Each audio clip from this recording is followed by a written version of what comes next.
Mummy જમવામાં શું બનાવ્યું છે? આજે જમવાની જે થાળી છે એ હું તમને બતાવીશ. સૌથી પહેલાં શરૂઆત આપણે કાચી કેરીથી કરીશું. એઝ યુઝ્યુઅલ ઉનાળો છે એટલે કે કાચી કેરી અને ડુંગળીમાં જસ્ટ ખાલી મીઠું જ નાખેલું છે. ત્યારબાદ સેકન્ડ જે ઉનાળાની ઇન્ટરેસ્ટિંગ આઈટમ જે આવી રહી છે એ છે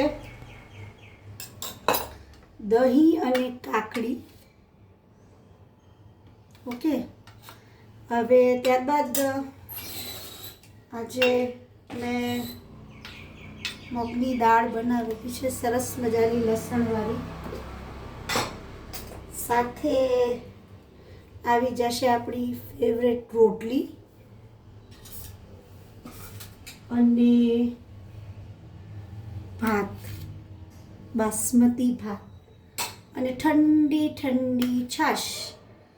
તો ચાલો બધા જમવા.